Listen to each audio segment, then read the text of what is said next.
Chers amis d'Ivoire TV, bonsoir. Merci de suivre votre télévision préférée, Ivoire TV. Merci de suivre aussi les grandes interviews.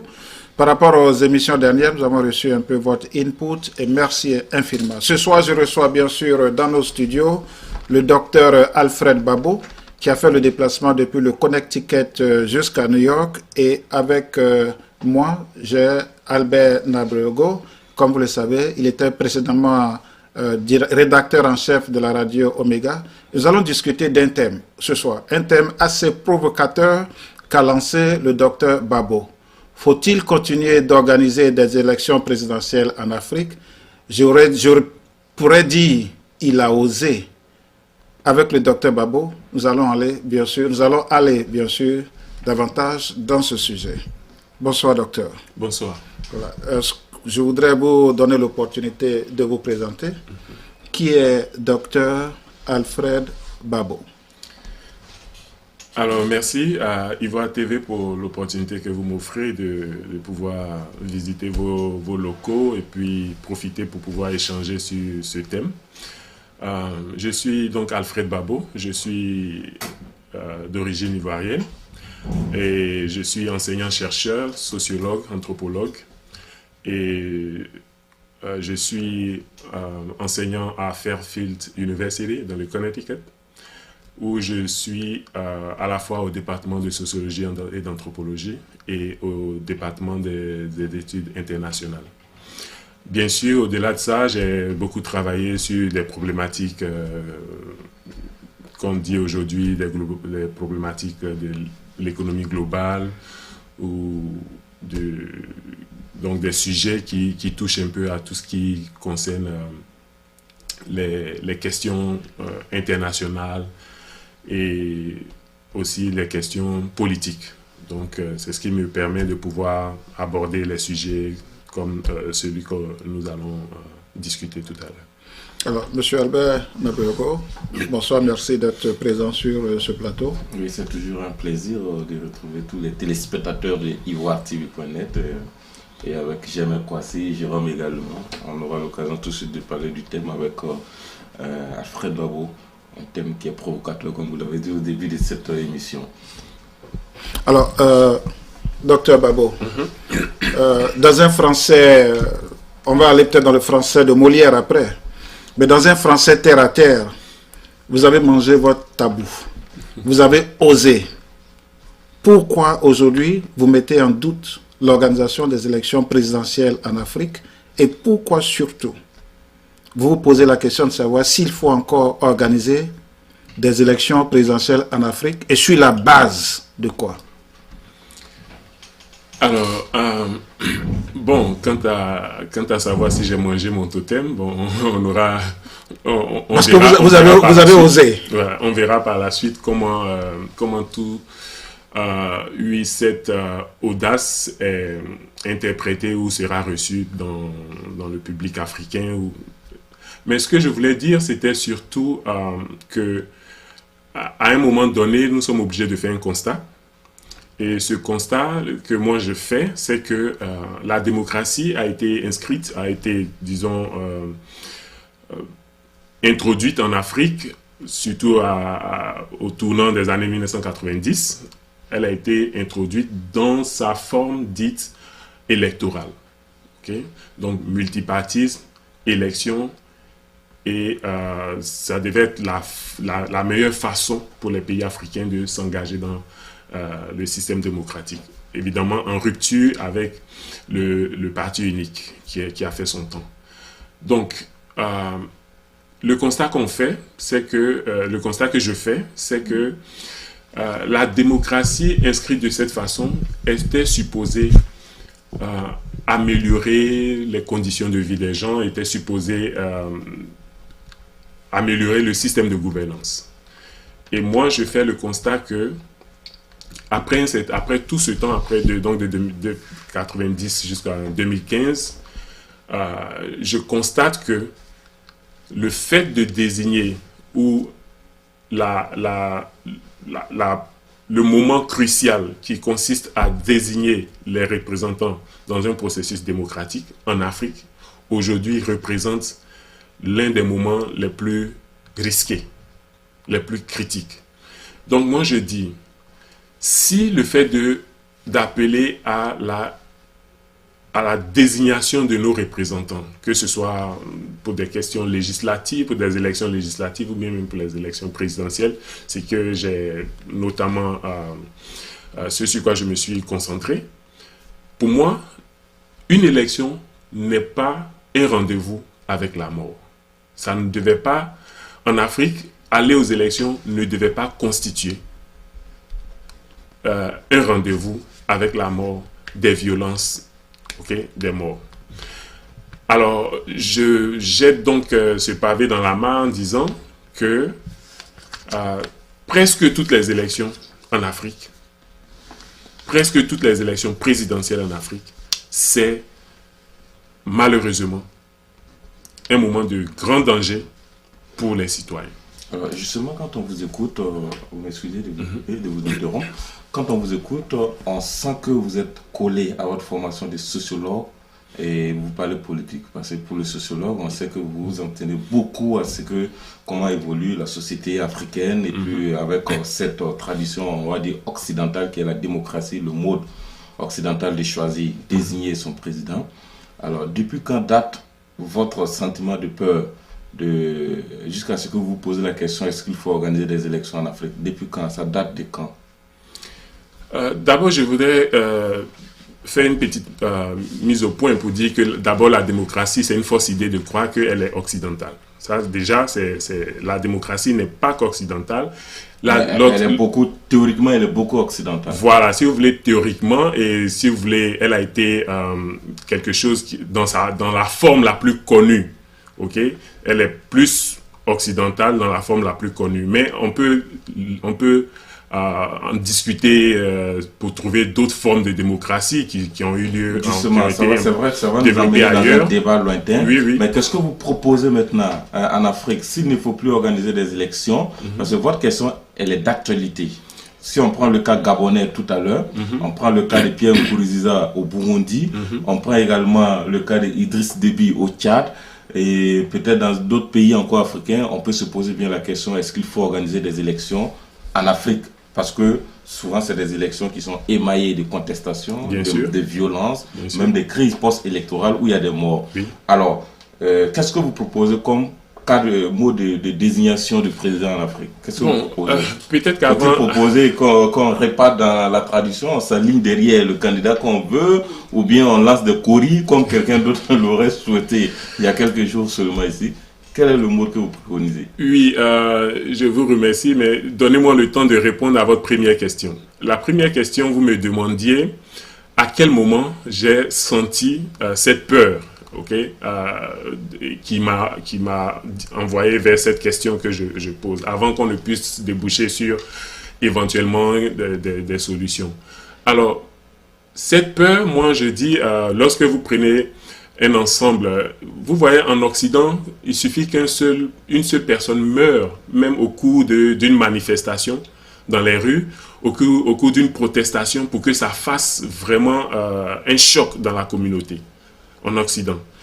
Par contre, en Afrique, des gens meurent, on donne juste des statistiques, on dit 200 morts, 100 morts, 3, et ça ne fait... Ça ne choque pas les gens au point de, par exemple, transformer, au point de penser à comment est-ce qu'on peut réduire, sinon organiser des élections présidentielles sans mort d'homme.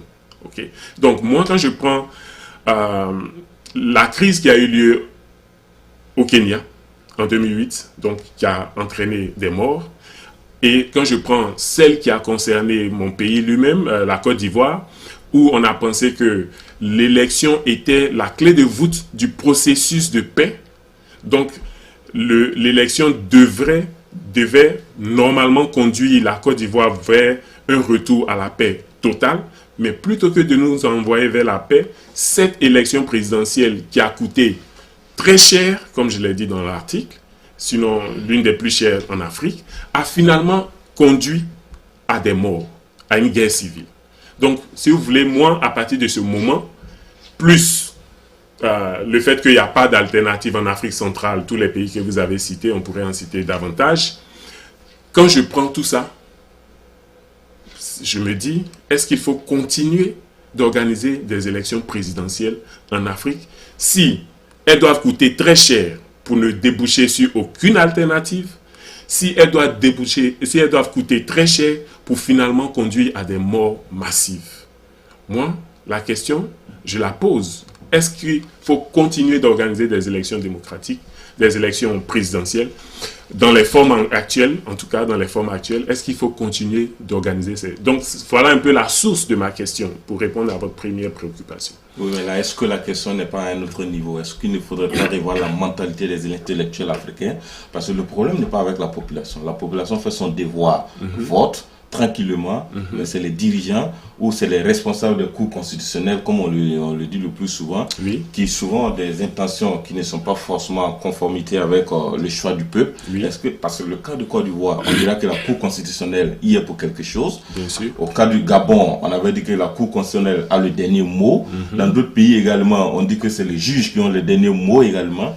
Des candidats également, comme opposants ou candidats sortants, on dit c'est eux qui ont le dernier mot, mais leur mauvaise foi fait souvent qu'on débouche sur des morts. Est-ce que là, il ne faut pas repenser la question autrement pour dire que est-ce que l'Afrique aujourd'hui a les intellectuels qu'il faut pour son développement?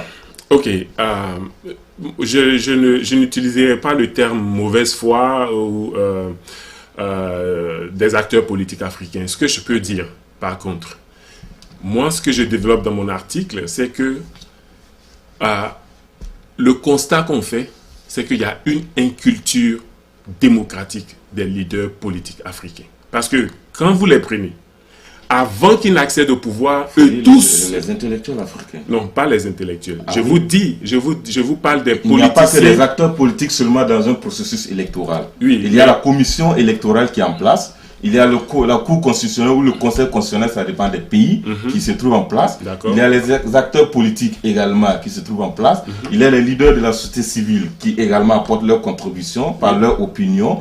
Il y a également des observateurs nationaux et internationaux. C'est toute une chaîne. Faut pas vous focaliser sur les intellectuels africains. D'abord, moi, je vais vous dire, un bon politicien n'est pas forcément un des meilleurs intellectuels. Là, ça aussi, c'est une erreur que nous faisons. On n'est pas obligé d'être un érudit pour être un bon gouvernant.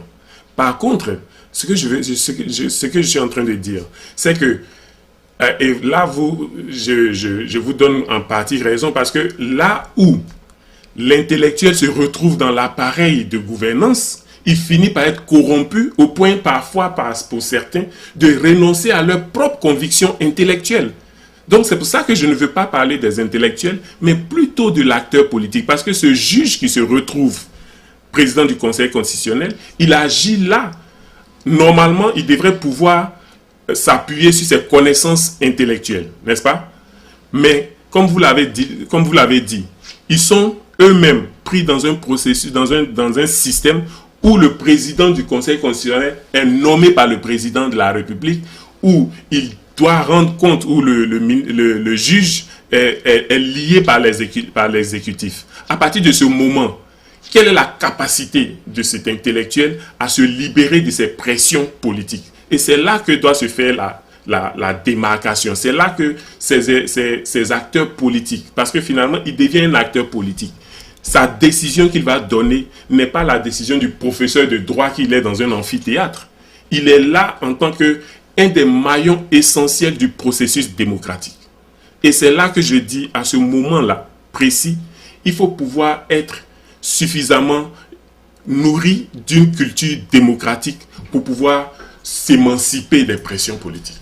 Et c'est là, parce que si vous ne pouvez pas le faire, moi je dis en ce moment, l'inculture politique dont je parle, des acteurs politiques en Afrique, c'est aussi bien de la part des gouvernants qui refusent justement de lâcher tout l'appareillage de l'organisation des élections, mais c'est aussi une inculture que nous constatons au niveau de l'opposition politique en Afrique, qui ne donne aucune bonne alternative aux citoyens.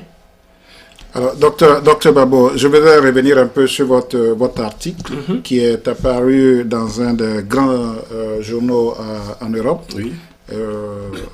Vous disiez, et c'est vrai, vous citiez le président français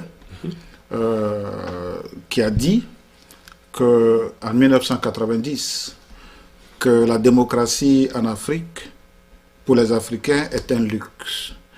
Alors, je voudrais que vous nous définissiez ici la corrélation entre le thème de votre article et les propos du président français qui a dit en 90 que pour les Africains, la démocratie est un luxe, et à partir de l'exemple du Gabon aujourd'hui, oui, et puis bien sûr de la RDC, mais sans oublier aussi le cas éventuel de la Côte d'Ivoire, parce que nous savons aujourd'hui que la Côte d'Ivoire va aux élections en 2020, et on sait déjà ce qui un référendum, hein, voilà, avant 2020. Oui. Mais on sait déjà ce qui se trame aujourd'hui autour des élections de 2020 en Côte d'Ivoire. Okay. Alors, oui, sans trop me focaliser sur la Côte d'Ivoire, mais évidemment, je vais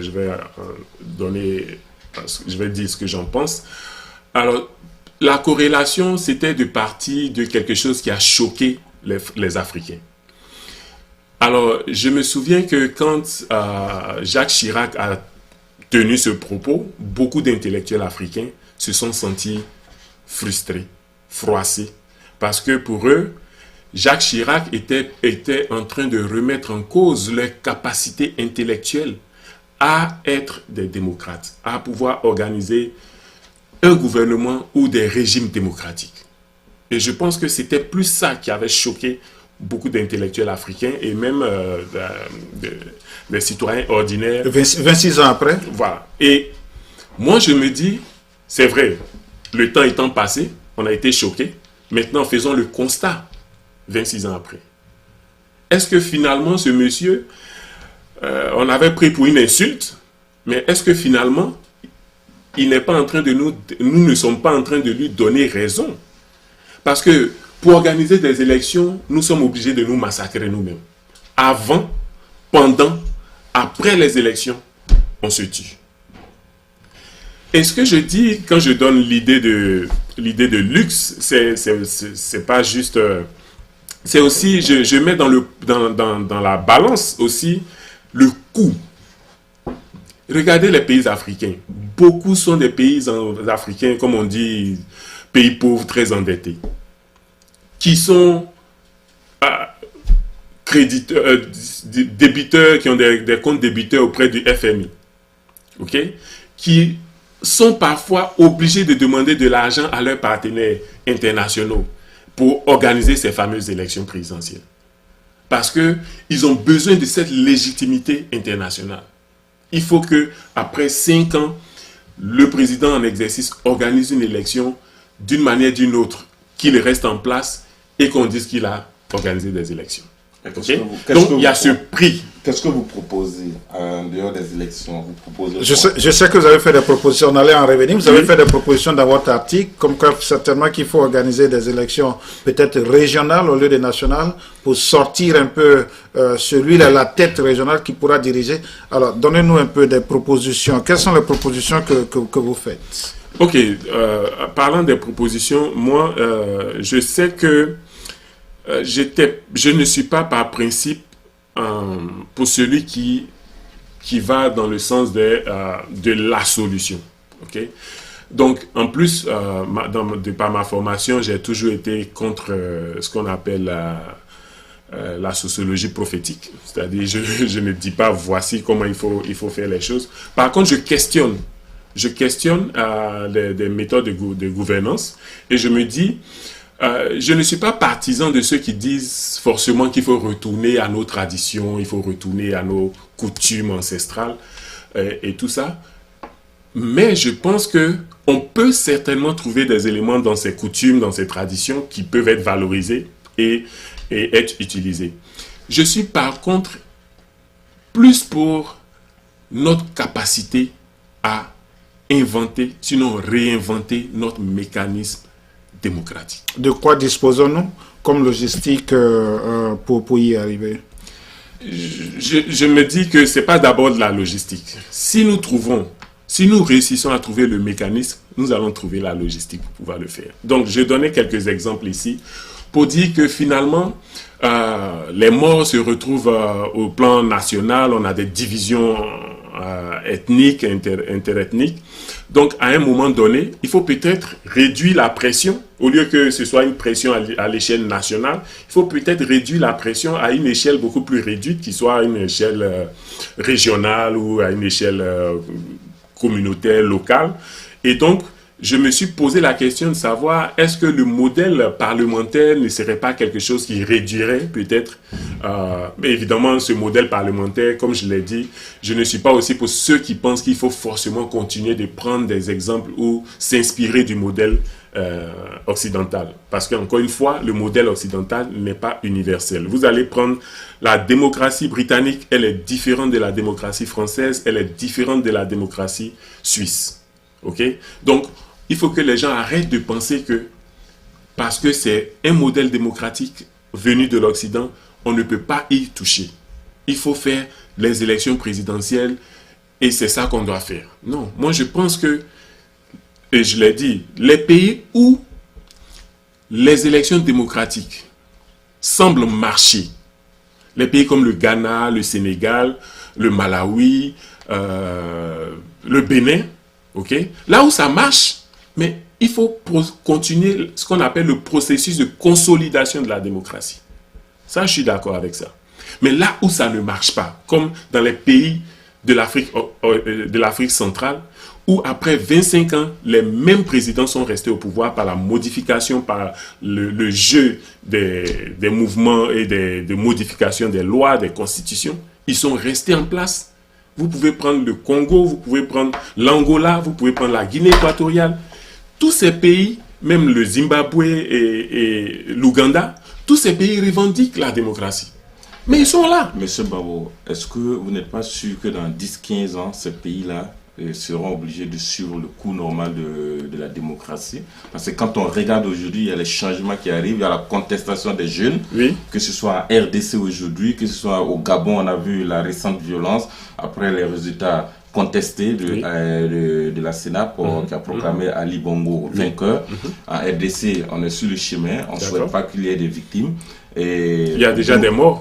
Tout à fait, on ne souhaite pas qu'il y en ait plus. Au Burundi, on a eu des cas. Vous ne pensez pas que ces pays-là, avec la jeunesse aujourd'hui, seront obligés de suivre le cours normal de la démocratie moderne? Oui, mais je pense qu'il faut peut-être restituer mon article. Je ne remets pas en cause la démocratie. C'est pour dire que peut-être un jour on arrivera aux exemples du Bénin, du Sénégal. Vous avez pris également l'exemple du Malawi. Peut-être qu'on arrivera à l'exemple du Burkina Faso. Ce que je veux dire, ces exemples ne sont pas forcément le chemin ou le point qu'il faut atteindre. Chaque société, chaque pays dont vous venez de parler est capable et sinon libre d'organiser son système démocratique comme il l'entend. Est-ce que vous comprenez ce que je veux dire? Je veux dire, on n'est pas obligé d'atteindre le niveau du Bénin ou d'utiliser le point de chute de la sorcière. Ce n'est qu'une prise de conscience de la population et puis on arrive. Le Burkina Faso avec Blaise Compaoré, 27 ans, en 48 heures, a changé les choses et on est passé à une autre étape de la démocratie qui a été saluée par les États-Unis, la France et beaucoup de pays africains. Je suis d'accord, mais je pense qu'il faut faire très attention. Il ne faut pas tomber dans un satisfecit tout de suite. La démocratie, le processus démocratique prend du temps pour s'enraciner. Ok? Donc, Blaise est parti certainement, mais vous comprendrez, même que ce soit au Burkina Faso ou au Gabon, le débat aujourd'hui, c'est le fait que ceux qui sont là, en réalité, ne sont pas une réelle alternative. Ok? Donc, même le président actuel du Burkina, c'est quelqu'un qui a servi avec Blaise qui était dans son système. Oui, ça, non, c'est pour vous dire que le changement dont vous parlez et que les Africains, les jeunes Africains auxquels les jeunes Africains aspirent n'est pas forcément ce que nous sommes en train de voir. Oui, ça c'est un au autre Gabon, débat. Non, je vous dis, c'est pour vous dire que moi je ne suis pas en train de remettre en cause la démocratie telle qu'elle se fait. On ne peut pas changer quelque chose qui a été construit en 27 ans. On ne peut pas changer cela en moins de 2 ans. Donc vous êtes d'accord avec moi? Donc ça veut dire qu'on a pu faire partie de quelqu'un qui a fait 27 ans au pouvoir. Un nouveau président arrive. Donc il faut prendre du temps. En Égypte, on a vu le cas. En Tunisie également, on a vu les cas pareils. Mais c'est tout un processus. C'est-à-dire qu'il y a 27 ans ou 20 ans de cela, on a pu faire partie de ce régime. Ce sur quoi vous et moi on s'entend, c'est que c'est un processus. La seule différence que je suis en train de souligner, c'est que ce processus n'a pas besoin d'être unique et identique. Voilà ce que je suis en train de dire. Je suis en train de dire que le modèle burkinabé n'a pas besoin d'être suivi, par exemple, par les Aïrois, les Congolais. Les Congolais peuvent créer et trouver un système démocratique qui leur permette de pouvoir assurer la représentation, de pouvoir trouver les représentants des élections régionales. Entre autres. Moi, je dis que c'est quelque chose qui peut se faire. C'est vrai que là, également, c'est source de violence parce qu'aujourd'hui, quand on prend certains pays, rien que pour subdiviser le pays en province ou en région, c'est toute une guerre. Ah oui, c'est toute une guerre parce que les membres du gouvernement, chacun voudrait que son pays et sa province, sa localité soit érigée en village ou en province. Oui. Et dans des pays où l'ethnicisme est très développé, c'est encore des violences. Oui, mais ce que je suis en train de dire, c'est que ces violences, à la limite, elles seront restreintes. Voilà ce que je suis en train de dire. Quand vous prenez des cas comme le Nigeria aujourd'hui, le nord et le sud, où il y a des violences, vous prenez le Mali, on vous parle du nord et du sud. Vous avez pris le cas de la Côte d'Ivoire, où on parle du nord, on parle du sud, où il y a eu des violences. On dit tantôt cette partie du pays est développée, les ressources sont mal partagées. C'est le cas au Mali aujourd'hui. On prend le Nigeria aujourd'hui avec une communauté, souvent on parle des musulmans, on parle des chrétiens à forte potentialité dans telle région, on parle des ressources ici. Vous ne pensez pas que retourner à des élections peut-être régionales comme vous le proposez? Mais de toutes les façons, il y a des élections régionales. Je ne sais pas de quoi vous parlez, mais est-ce que de tous les pays que vous venez de citer, est-ce qu'il n'y a pas d'élection régionale? Est-ce qu'il n'y a pas d'élection régionale actuellement? Il y a des élections régionales. Dans les discussions tout à l'heure, nous avons fait un peu de tentacules, nous sommes sortis un peu, nous avons couvert un peu l'Afrique, la politique de manière générale. Nous allons revenir sur l'article. Dans cet article, vous avez dit la démocratie électorale en Afrique a échoué. Alors, la première question que je vous avais posée, c'était de nous dire un peu qu'est-ce qui vous a véritablement motivé pour écrire cet article, sur la base de quoi. Nous avons des exemples assez concrets. La démocratie en Afrique a échoué. Et comme M. Nagrego vous posait la question tout à l'heure, comment rectifier un peu cet échec? Comment y arriver? Ok. Encore une fois, je veux juste préciser que je parle de la démocratie électorale. Okay?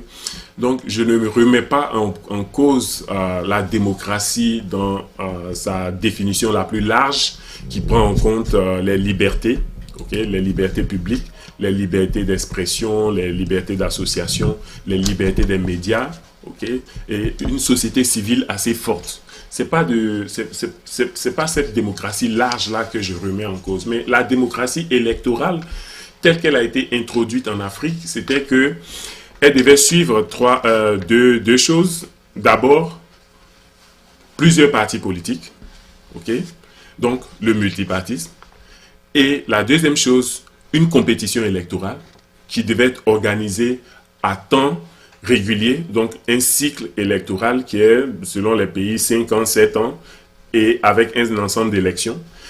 Et le troisième élément majeur qui est attendu dans un processus démocratique, c'est ce qu'on appelle l'alternance. Or, il se trouve que lorsque nous regardons, le troisième élément qui concerne par exemple l'alternance, c'est vraiment un échec à ce niveau. L'alternance est réalisée en Afrique de l'Ouest en grande majorité, mais à quel prix?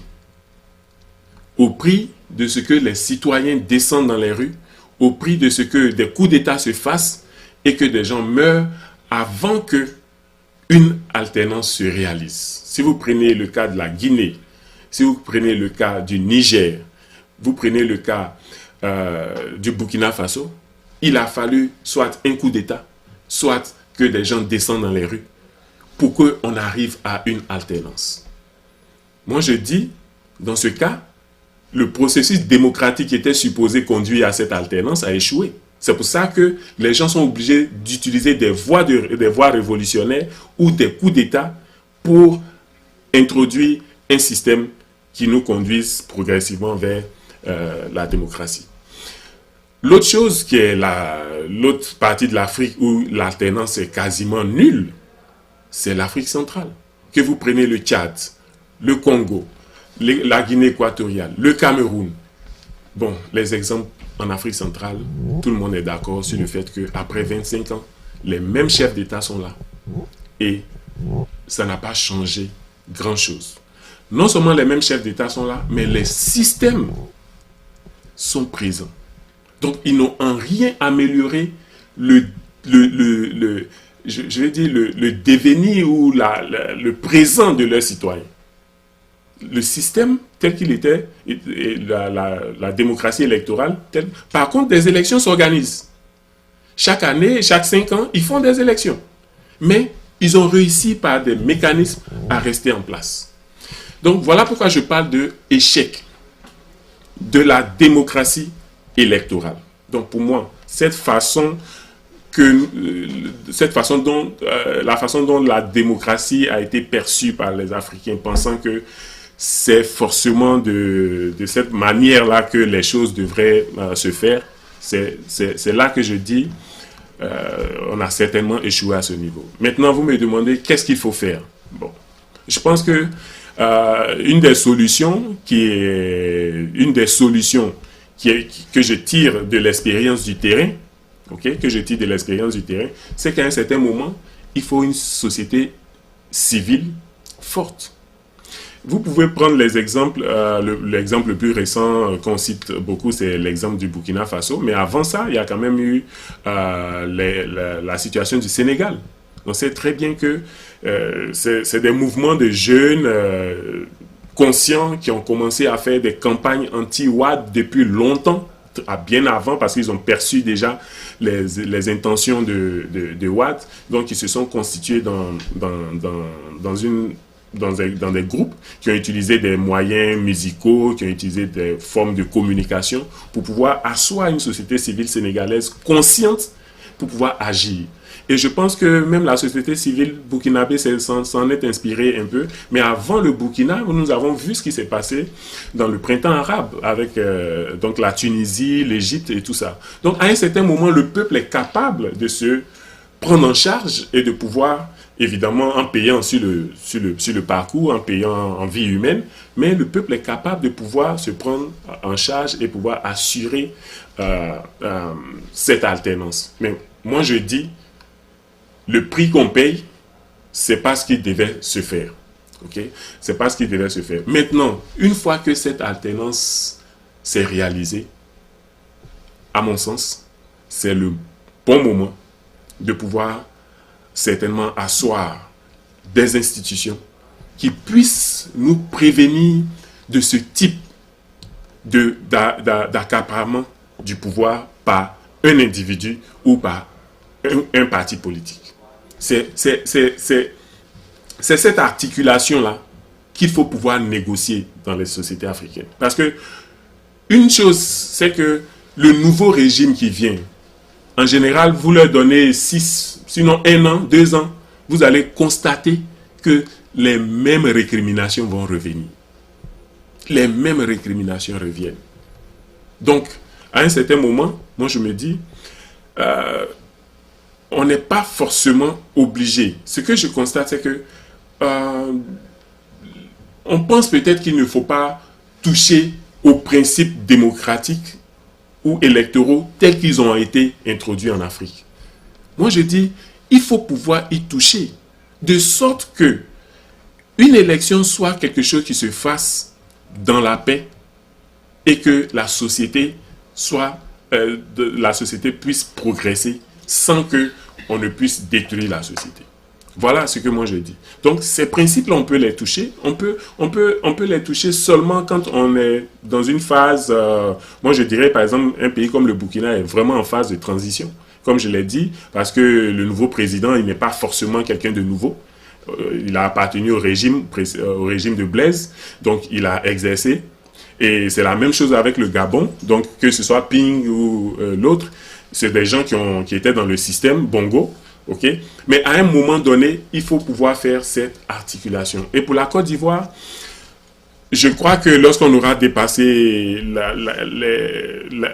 la période de ces 3 grands leaders que sont Bédié, Gbagbo et maintenant Ouattara, Alors, peut-être que vers 2020, nous serons en train de négocier une phase critique et cruciale de notre histoire démocratique. Et à ce moment précis, il faudra que nous soyons en mesure de repenser notre modèle démocratique. Et nous pouvons le réinventer, nous pouvons l'inventer pour nous-mêmes. Non pas pour la France, non pas pour l'ONU ou pour les États-Unis, mais qu'est-ce que nous, société ivoirienne, comment nous pouvons organiser des élections dans notre pays sans que cela ne donne des morts d'homme. Moi, je trouve que le problème il est à un autre niveau.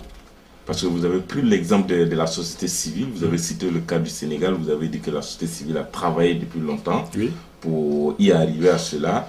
Vous avez pris le cas du Burkina Faso, vous avez également parlé aussi de nos dirigeants. Moi, je veux dire, est-ce que le problème n'est pas à un niveau d'éveil de conscience de nos populations et aussi à des institutions fortes comme Barack Obama l'avait si bien dit, pour que la démocratie qu'on observe aujourd'hui en Afrique là, puisse se consolider davantage. Vous avez étudié le thème, vous l'aimez d'ailleurs, quand je vous écoute, j'ai l'impression que vous l'aimez parce que vous dites qu'il faut travailler à consolider la démocratie dans les pays où ça existe déjà. Est-ce que le travail véritable n'est pas à un niveau de la société civile, des populations, l'éveil de conscience, et ensuite renforcer les institutions, parce que quand la France dit aujourd'hui dans le cas du Gabon qu'on se remet à la position de l'Union africaine, ça veut dire que c'est parce que l'Union africaine a envoyé des gens pour assister au déploiement des résultats avec la Cour constitutionnelle. Est-ce que le débat aujourd'hui n'est pas à consolider, à travailler pour avoir des institutions fortes et avoir une société éveillée? Alors je voudrais, docteur, avant que vous ne répondiez à cette question, je voudrais aussi abonder dans le même sens, parce que dans votre article, vous avez parlé aussi de la tendance. La grande reste la foi aux modifications des constitutions. Voilà, un peu pour ajouter un peu à ce que voilà, M. Nagrego vient de dire. Parce qu'on constate aujourd'hui que tout pays, bien sûr, se lance dans cette foi des modifications des constitutions pour que le président qui était là hier soit celui-là qui sera là demain. Et c'est pas étonnant qu'un de ces jours, il puisse nous parler également des changements, comme il le dit très bien, les changements des sociaux. Parce qu'il y a une tendance aujourd'hui en Afrique et même dans le monde, qui n'est pas négligé, c'est aujourd'hui les réseaux sociaux. Dans certains pays, on a vu où les dirigeants ont demandé aux opérateurs téléphoniques de couper peut-être Twitter ou Facebook ou encore je ne sais quoi, d'autres réseaux sociaux pendant des moments de crise. Est-ce qu'aujourd'hui, le débat n'est pas véritablement à ce niveau-là que de vouloir revoir le modèle démocratique? Donc, je pense que vous avez la réponse dans votre question, puisque pour moi, ce que vous êtes en train de dire, c'est justement ça, le fait de revoir le modèle d'élection démocratique, des élections présidentielles. C'est-à-dire que si la société civile est forte et qu'on a des institutions fortes, ces deux éléments-là peuvent permettre de pouvoir dire, nous avons une histoire, nous devons nous inspirer de cette histoire pour poser les jalons d'une démocratie qui soit spécifique à notre pays et qui permet de bâtir une société congolaise pacifique, et progressive. En fait, c'est ça. Maintenant, je suis d'accord qu'il faut certainement des institutions fortes, il faut une société civile forte. Mais une presse libre. Une presse libre. Qui forme la société civile? Qui forme le citoyen ordinaire? D'où est-ce que le citoyen ordinaire tire sa formation politique? Mais c'est dans des associations, c'est dans les partis politiques. Mais que font ces partis politiques? Lorsque au sein des partis politiques, des gens sont capables d'aller eux-mêmes contre les tests de leur propre parti pour rester à la tête de leur parti, au moment où ils ont atteint peut-être l'âge ou bien où ils doivent... Mais regardez en Afrique, celui qui a créé son parti politique, il en est le président à vie. Regardez au Congo, Étienne Tshisekedi, moi depuis que je connais l'UDPC, c'est Étienne Tshisekedi qui est le secrétaire ou le président de ce parti politique. Bon, quel type de formation vous voulez donner aux citoyens qui est militant de ce parti politique? On peut prendre des exemples à volonté. Et vous savez que les partis politiques qui sont restés au pouvoir, que ce soit au Burkina, en Côte d'Ivoire, Bédié est resté, il a modifié même son texte particulièrement pour rester. Donc, la société civile, elle est obligée de se forger elle-même dans des contextes hors des cadres qui devaient pouvoir les former, qui éveillent les consciences. Vous parlez des médias, mais ces médias, pour qu'ils éveillent les consciences, il faut bien qu'ils soient libres. Et il y en a combien de libres? Il y en a combien qui sont autonomes, qui ne répondent pas d'une chapelle politique? Il y en a combien? Et qui sont ceux qui ne répondent pas d'une chapelle politique, ils sont libres pour travailler dans quelles conditions? Donc, moi, je suis d'accord qu'il faut une société civile forte. Mais, je dis, qui forme cette société civile? Deuxième volet de votre question, les institutions. Mais, regardez les institutions africaines. La façon dont elles sont organisées. Le cas gabonais est symptomatique. Vous avez des clans, vous avez des relations familiales qui se nouent au sein des institutions qui sont supposées être indépendantes les unes des autres et contrôler même l'exécutif ou le Parlement. Alors c'est une belle-mère qui est de l'autre côté, c'est un beau-frère qui est ici, c'est l'ami du parti politique qu'on nomme président du Conseil constitutionnel.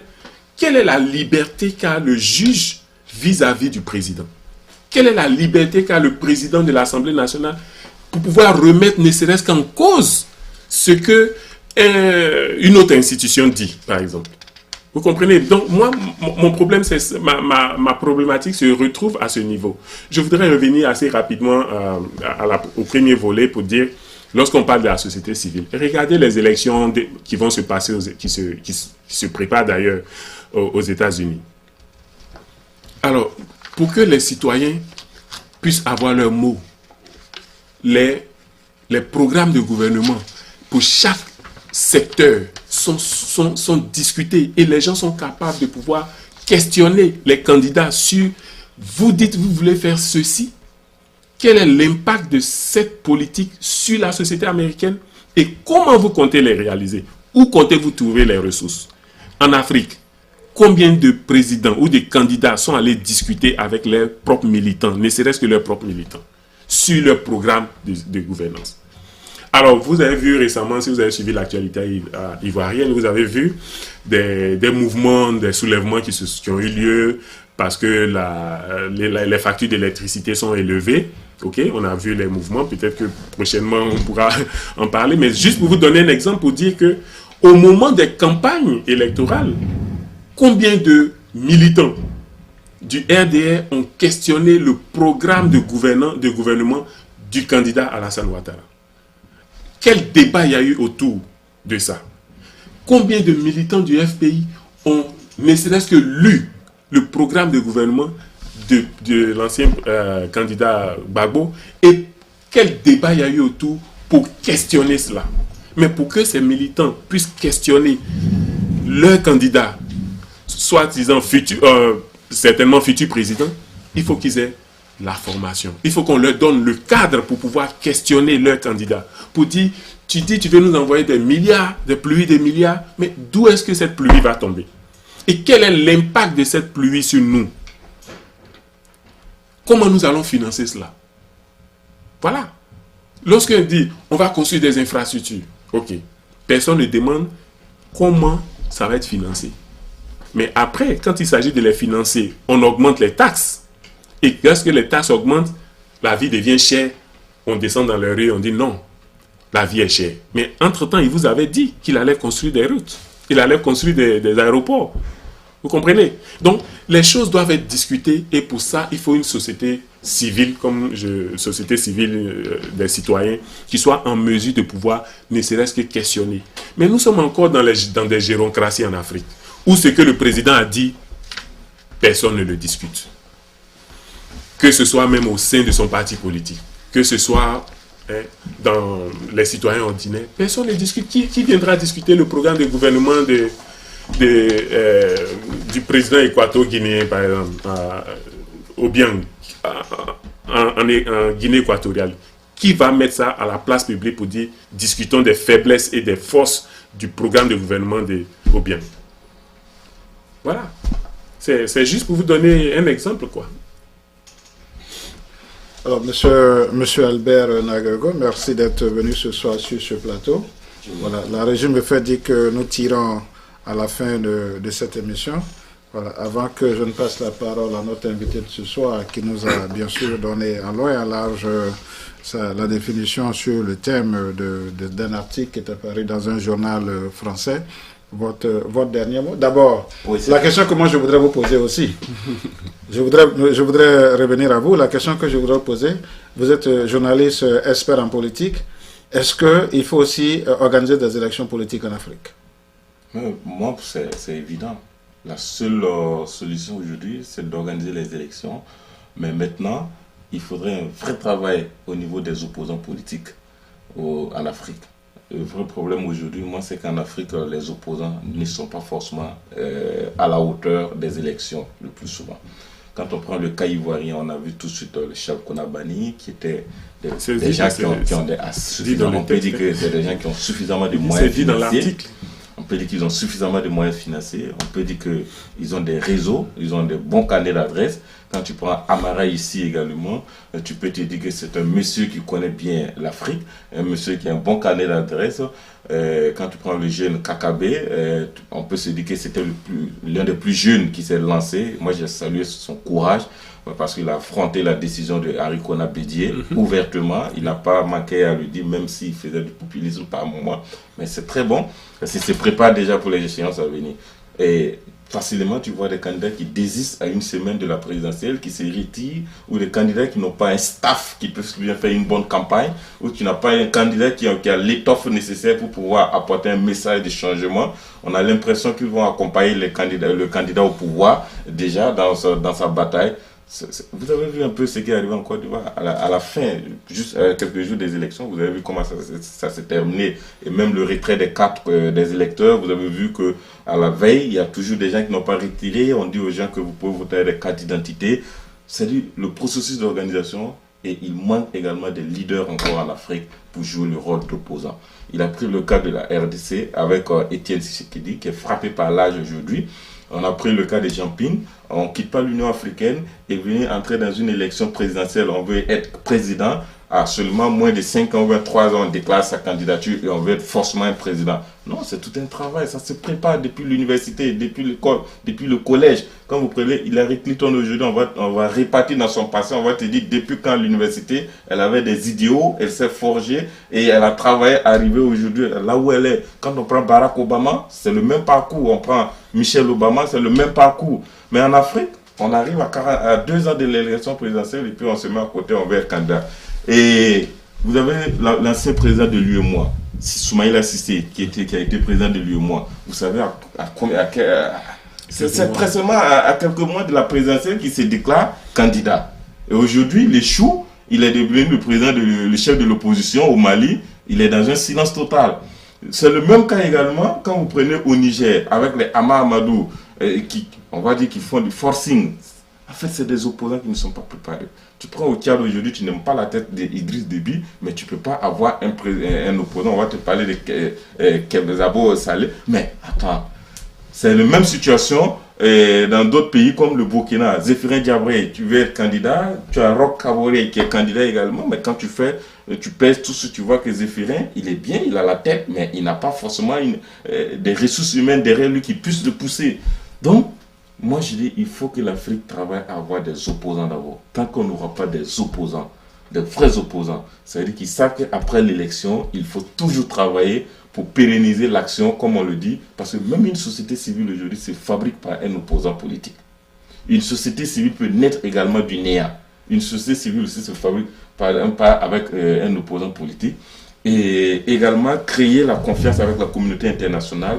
Tout ce travail à l'avance. Donc, il ne faudrait pas attendre à la veille de battu pour dresser son chien de chasse. Ça, c'est la première chose. Mais ce que je retiens également de son débat, c'est que lui, il propose, entre autres, une élection régionale. Chose d'ailleurs que je trouve que c'est retombé peut-être 20, 30, 40 ans, 50 ans même en arrière, parce que ça ne va pas forcément prospérer. Ça peut prospérer dans certains États, mais dans certains États aussi, ça peut ne pas prospérer. Parce qu'aujourd'hui, des élections régionales, on a vu que le Burkina, qui fonctionne, que je connais bien, a créé des conseils régionaux. Et on parle plutôt de conflits de compétences. Parce que vous avez le haut commissaire qui fait par exemple office de sous-préfet en Côte d'Ivoire. Vous avez le gouverneur qui fait office de préfet des régions, par exemple, en Côte d'Ivoire. Et vous avez le conseil régional, dont on ne connaît pas son rôle. Aujourd'hui, je ne peux pas dire le conseil régional, par exemple, en Côte d'Ivoire, fait office de temps en Côte d'Ivoire. Donc, il y a conflit de compétences entre le haut-commissaire, parce qu'il y a le préfet d'abord qui est là, il y a le haut-commissaire qui est là, et après le haut-commissaire, le gouverneur. Après le gouverneur, il y a le conseil régional. Et donc, si on va créer, par exemple, des élections au niveau régional encore, ça va créer encore d'autres problèmes. Parce que là, je me dis, on ne donne pas la possibilité à la population régionale d'aller choisir par un scrutin direct ou indirect. Le cas des maires comme ça au Burkina, c'est tout un problème. Parce que le maire est élu d'abord par c'est les conseillers municipaux qu'on élise. Et les conseillers municipaux vont élire le maire à leur tour. Et après, la population conteste leur choix parce que c'est pas celui qu'ils voulaient. Donc, il y a beaucoup de choses à dire là-dessus. Je pense qu'on aura l'occasion on va revenir là-dessus. Donc, je retiens que lui propose, entre autres, des élections régionales, chose que je ne partage pas forcément. Peut-être que dans un autre débat, il pourra... Mais bien sûr, on aura le temps d'inviter encore une fois de plus. C'est une série d'émissions que nous allons avoir avec le docteur Babo. Voilà, parce que comme je le disais tout à l'heure en introduction, c'est un thème assez provocateur et nous allons aller au fond, voilà, de cette pensée. Docteur, votre dernier mot pour ce soir, parce que nous allons avoir une série d'émissions avec vous par rapport à ce titre. Faut-il continuer d'organiser des élections présidentielles en Afrique? Je pense qu'il est assez provocateur, donc nous allons aller tout à fait au fond de cette pensée, mais dans un premier temps, votre dernier mot de ce soir. Ok, je voudrais d'abord... Les élections régionales, c'est pour éviter les violences, hein. C'est ça. Peut-être que je me suis pas fait bien comprendre, mais... Moi, j'ai retenu que c'est pour éviter surtout les violences, les morts, après les élections, et puis le coût, les milliards qu'on dépense. Bien sûr, bien sûr. Je vais dire simplement que, si vous voulez, assez brièvement, je n'ai pas voulu donner d'exemple occidental, mais je vais dire, vous avez un pays comme la Suisse, qui fonctionne, qui n'a même pas un président que vous connaissez, vous et moi. Mais pourtant qu'il y a un président. Les gens ne se tuent pas parce qu'ils s'en vont élire ce président. Voilà. La Belgique, l'Allemagne. Et c'est des pays, moi j'ai vécu en Suisse, c'est des pays où vous avez des distinctions, même ethniques. Vous passez de la Suisse allemande à la Suisse française, c'est différent. Vous passez de Genève à Bâle, vous passez du français à l'allemand. Mais les gens ne se tuent pas pour désigner leur candidat. Leur président. Ils ont un conseil fédéral qui ne compte que 7 membres. Et au sein de ces 7 membres, ils font tourner juste la présidence. De sorte que chaque élément de cette fédération a à son tour la présidence de la Suisse. Ça ne tue personne. Voilà ce que je suis en train de dire. Je n'ai pas voulu donner cet exemple pour ne pas encore dire qu'on s'inspire de l'Occident, mais je veux dire simplement que les Africains sont capables, dans chaque pays, de penser le modèle qui puisse être suffisamment élaboré pour eux-mêmes. Voilà ce que je dis. Donc j'ai donné juste l'exemple de l'élection régionale, juste pour dire que si vous avez 10 régions, si vous avez 5 régions, mais si vous désignez des représentants par région et que ces personnes après se retrouvent pour désigner un président et que ça peut se faire selon vous-même, votre entendement, chaque 5 ans on donne le mandat à une région, on donne le mandat à une autre région, on a l'alternance, on a la paix tranquille et ça va descendre les pressions. Mais quand vous avez des régimes où une seule ethnie veut contrôler le pouvoir pendant 20 ans, 30 ans, il y a des gens qui continuent de dire, par exemple, aujourd'hui, ils ont lutté longtemps avant d'accéder au pouvoir. Donc pour eux, ils vont garder le pouvoir. Ok?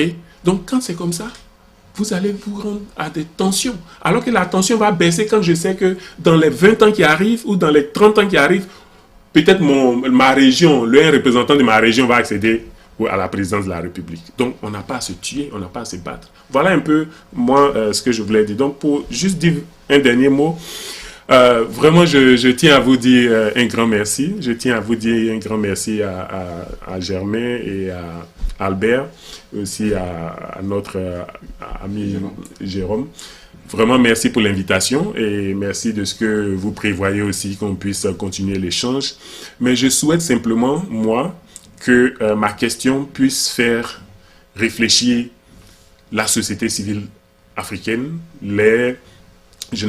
peut-être les politiques aussi, Mais je veux dire que moi, j'ouvre simplement un débat sur le fait que quand un modèle ne marche pas, nous sommes libres de pouvoir le repenser et le focaliser. Pour pouvoir avoir des institutions fortes, nous devons les faire sur la base de nos propres façons de réfléchir, de nos propres valeurs, de notre façon de voir. Comment faire pour que nous puissions avoir des institutions fortes? Ça, c'est nous qui devons le penser et non forcément des choses qui viennent de l'Occident. On n'est pas obligé de créer un Sénat parce que le Sénat fait partie du modèle ou du régime démocratique tel qu'on l'a connu en France. Est-ce qu'on a besoin d'un Sénat dans un pays africain dont les populations n'arrivent même pas à manger? Est-ce qu'on en a besoin? Mais les gens vont vous dire, oh, ça fait partie, il faut forcément un Sénat. Il faut un conseil économique et social. Il faut ceci, il faut cela. Donc, voilà un peu ce que moi je suis juste en train de dire. Et même les commissions électorales indépendantes, on sait très bien qu'elles ne sont indépendantes que de nom. Voilà. Donc, il faudra pouvoir réfléchir à réformer cela. Voilà juste l'essentiel de mon message.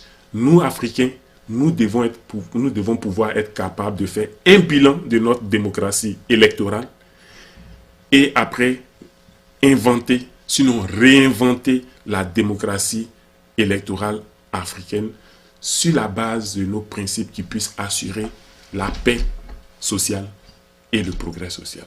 Voilà ce que je suis en train de dire. Voilà, merci bien, Dr Babo. Merci, Monsieur Albert Nagreogo. Je pense que le docteur Babo va de controversie en controversie parce qu'il vient d'ouvrir encore, il vient de nous donner des sujets pour les autres débats. Nous allons les saisir. Oui, bien sûr, nous allons les saisir au bon. Nous savons déjà que pour les prochains débats, le docteur Babo, sachez aussi qu'il est professeur, comme il a dit tout à l'heure, il est enseignant lui-même, professeur d'université. Voilà, nous allons retenir les thèmes qu'il vient de nous donner. Et je ne voudrais pas clore cette émission de ce soir sans vous dire que le docteur Alfred Babo est lui-même écrivain. Il a à son actif 2 livres, dont L'étranger en Côte d'Ivoire, crise et controverse autour d'une catégorie sociale. Et puis, dans un autre livre, il définit un peu les changements sociaux au niveau des jeunes de la Terre. Les jeunes, la Terre et les changements sociaux en Pays Baoulé. Il nous définit un peu comment en Pays Baoulé les changements se font. Et dans un avenir pas trop lointain, nous aurons l'occasion de rencontrer, bien sûr, le docteur Alfred Babo, pas sur le plan politique, mais bien sûr en tant qu'écrivain, pour nous dire davantage sur ces 2 ouvrages qu'il vient d'écrire, L'étranger en Côte d'Ivoire, crise et controverse autour d'une catégorie sociale, et puis les jeunes, la terre et les changements sociaux en Pays Baoulé. Et puis bien sûr, dans cette deuxième interview, il nous dira où s'en procurer et comment, bien sûr, s'en procurer. Bonsoir, dormez bien, c'était Germain Kwasi, ce soir dans nos studios. Docteur Alfred Babo. Docteur, merci d'être venu. Merci. Je sais que vous avez fait ce déplacement, ça vous a fait près de 2 heures de route. Vous allez tomber dans un bouchon au retour. Voilà, encore une fois de plus, merci. Et puis, vous nous avez fait tout à l'heure la promesse d'avoir cette série d'émissions avec nous, bien sûr, pour les auditeurs d'Ivoire TV. Et puis, monsieur Albert Nagreogo, merci. Vous êtes déjà de la maison. Oui. Voilà. Merci d'être avec nous ce soir. Oui, je vous en prie. Voilà. Merci, bonsoir, dormez bien. C'était Germain Kwasi depuis les studios d'Ivoire TV. Bonsoir. Vous l'avez découvert ici. Que vous avez découvert Ivoire TV. Ivoire TV.